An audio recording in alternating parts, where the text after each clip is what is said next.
Todos podemos ser víctimas de una secta destructiva. Reflexionando sobre Trascendencia Total, el gurú de la secta destructiva que ha sido desmantelada en Murcia, he llegado a la conclusión de que me gustaría compartir una serie de patrones para identificar los peligros y las amenazas que tenemos a nuestro alrededor con respecto a sectas ya sean de estilo New Age, que son muy típicas, las espirituales, también las de criptomonedas, las que vienen ahora hacia lo material. Hay una tipología básicamente entre lo espiritual y material muy difusa y muy amplia. Pero sobre todo todas las sectas tienen unos patrones, unos códigos, que son aquellos que hacen que la persona pueda ser captada y finalmente despersonalizada. O diciéndolo de otro modo, son aquellos códigos que hacen que una potencial víctima finalmente sea una víctima. Así que vamos a basarnos en 3 elementos muy fáciles de entender y de recordar para que tengamos siempre en cuenta que hay peligros y amenazas y así poder estar inmunizados psicológicamente frente a ellas. Punto número 1. Hemos dicho despersonalización. Esto es vital, ya que la persona que tiene una buena autoestima, un buen vínculo social, es decir, que está protegido en términos psicosociales y ambientales, es decir, que la familia, los amigos están pendientes de esta persona y hay buen feedback, se ve, esta persona no es fácil de manipular en términos emocionales o en términos psicológicos. Ojo, todos somos manipulables y sobre todo cuando pasamos una mala etapa necesitamos recibir afecto, ese sentimiento de que somos aceptados, de que somos queridos, somos deseados, somos admirados. Y todo esto lo da el gurú. Generalmente el gurú lo que hace es manipular emocionalmente, dando a la persona que tiene carencias afectivas justamente lo que necesita, de forma que se genera ese vínculo de protección psicosocial y ambiental que carecía esta potencial víctima de antemano, por lo cual esta despersonalización se empieza a producir a partir pues de una transferencia de elementos psicoemocionales que lo que hacen es cubrir, al menos temporalmente o aparentemente, las carencias que tiene la potencial víctima. Unas carencias que pueden venir simplemente pues, de haber tenido pues, una mala etapa en su vida o de tener un desentendimiento o un conjunto pues, de elementos negativos en su vida con respecto a su entorno o con respecto a sí mismo. Incluso que esta persona, y esto es muy habitual, no tenga una salud mental solvente en ese momento. Eso implica que personas con depresión, personas que tienen alteraciones, pueden ser incluso más vulnerables frente a estos depredadores, a estas personas que buscan potenciales víctimas para depredar. Así que la despersonalización comienza sobre todo con ese tanteo del depredador. Lo que hace es ver tu vulnerabilidad o dureza psicológica. Saca unas conclusiones sobre si es posible o no depredarte. ¿Y cómo te depreda? Pues despersonalizándote primero. Segundo concepto, parasitándote, es decir, ahora empieza a transferir también sus ideas, su forma de ver la vida, incluso sus acciones, su conducta, su rutina, supuestamente, porque generalmente los gurúes son todos unos mentirosos. Y es que, claro, para poder llevar a cabo esta parasitación, pues hay que mentir, hay que alterar la verdad. Y esto implica también que generalmente estos gurúes, pues son personas que no están bien de la cabeza. Es decir, son personas que transmiten mucha veracidad porque ellos mismos se creen sus mentiras. Una potencial víctima que es el depredador que busca transmitir los valores de su propia alteración psicológica y psiquiátrica, ¿no? En ese ámbito es muy difícil simplemente ver que hay un malo y un bueno. A veces, incluso todos simplemente son víctimas.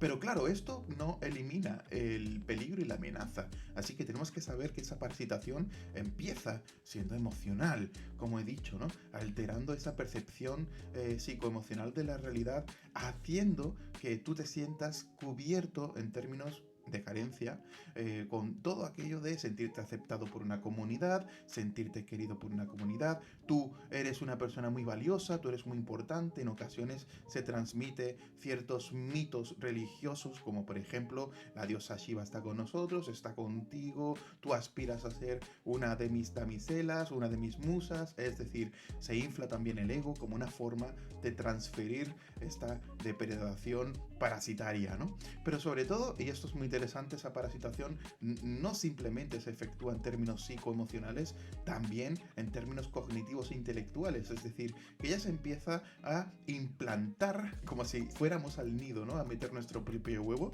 a implantar ideas que son disfuncionales sobre la realidad porque te impiden hacer una vida solvente, ¿no? Son ideas como, por ejemplo, tienes que ir contra el mundo, tienes que ir contra tu familia, tienes que ir contra lo establecido, que tú eres una persona despierta y los demás están dormidos. Generalmente hay un componente de fascismo en esta parasitación.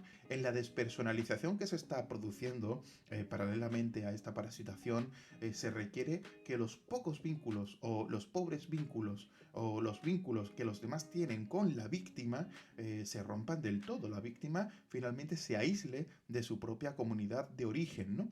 Y en este sentido es muy importante ver que esa parasitación se produce también físicamente, llegando incluso a la violación o al abuso sexual, ¿no?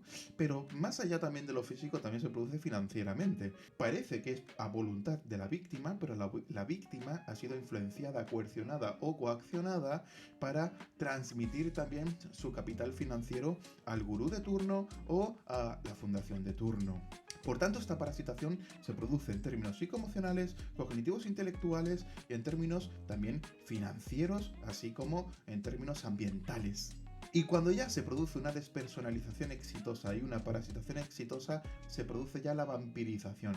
Y la vampirización podría ser ya el grado sumo, pues, de la depredación. La víctima queda algo así como zombificada. Realmente uso la palabra vampirizada porque no solamente extrae la energía física, la energía financiera, la energía emocional e intelectual de la víctima, también es como si extrajera la vitalidad. Es decir, se produce una vinculación energética, una vinculación psicoemocional, una vinculación en todas las dimensiones que finalmente se traduce en la propia voluntad del líder en el sujeto vampirizado.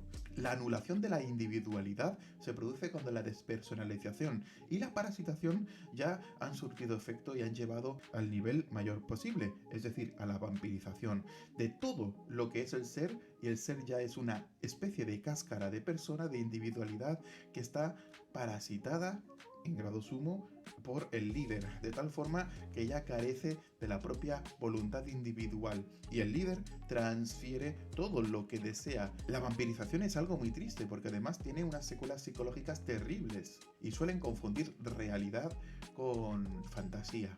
Por tanto, tengamos muchísimo cuidado. Por todos lados siempre hay depredadores, ya no solo depredadores espirituales o depredadores financieros, también hay depredadores en términos ideológicos, aquellos que quieren incubar en ti sus ideas políticas, sus ideas sobre el amor, sus ideas sobre cómo vivir. Realmente necesitamos tener muy claro que aunque no seamos perfectos, tenemos que seguir manteniendo el pensamiento crítico. Y es que esto es algo nuclear.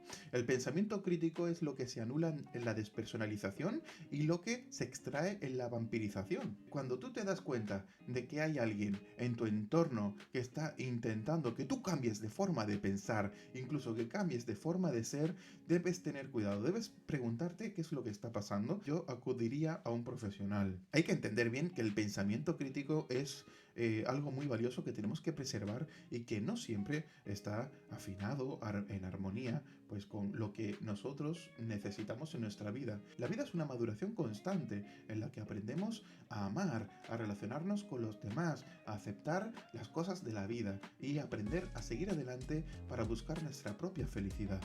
Esto no implica que tengas que aislarte de tu familia, que aislarte de la sociedad en general, que todo esté mal.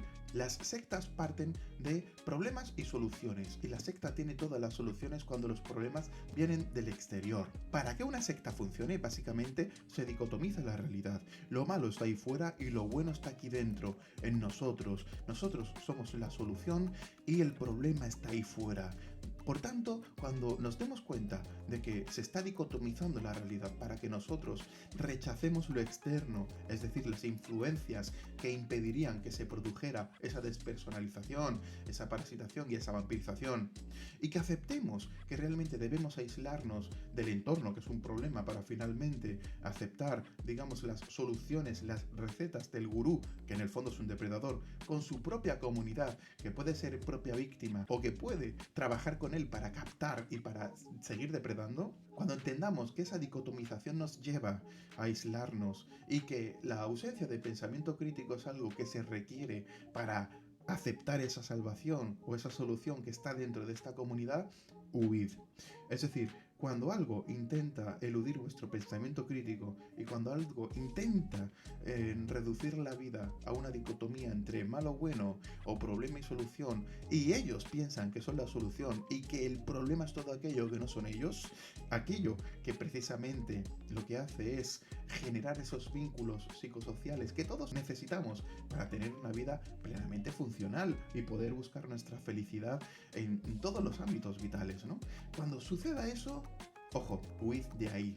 No pongáis ni vuestro dinero, ni vuestra energía, ni vuestra atención, ni vuestras emociones, ni vuestro corazón, ni vuestra cabeza. Porque la vida es muy valiosa y hay miles de formas correctas de vivirla. Así que cuidado con los depredadores.